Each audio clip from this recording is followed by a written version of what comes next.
آج عامر لیاقت صاحب مرحوم کے کیس میں ایک بہت بڑا سنگین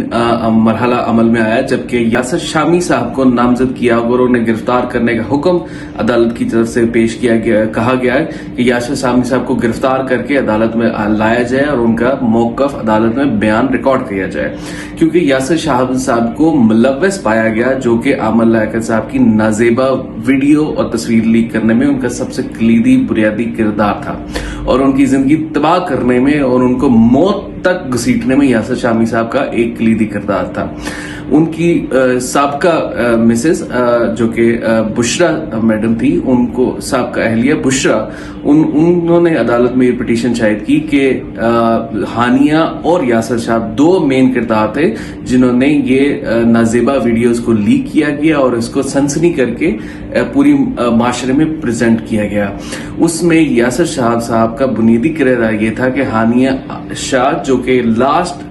وائف آف عامر لیاقت صاحب، ان کو پیسے کی عوض ویڈیو کو لیک کرنے کا حق کہا گیا، جس میں ہانیہ شاہ نے ویڈیوز لیک کی اور اس طرح لیک کی کہ عامر صاحب اس ڈپریشن میں چلے گئے، اور اس ڈپریشن کی وجہ سے وہ اپنے آپ کو موت کے انجام تک دھکیل دیا گیا۔ یاسر شاہ صاحب نے اس سے پہلے بھی بہت سارے ایسے کیسز کیے ہیں جو کہ انہوں نے پبلکلی لوگوں کو اکسایا ہے اور ایسی چیزوں کو پورٹرے کرنے کی کوشش کی ہے، صرف چند نوٹ کی خاطر، چند ویورشپ کی خاطر۔ او ڈی خریدنے کے لیے کسی کی زندگی تباہ کرنے سے بہتر ہے کہ او ڈی نہ خریدیں، سائیکل چلا لیں، اس سے بہت بہتر ہے کہ آپ کسی کی زندگی کو سپوائل کر دیں، وہ اس ڈپریشن میں آ جائے کہ اپنے آپ کو ختم کرنے تک بھی فیصلہ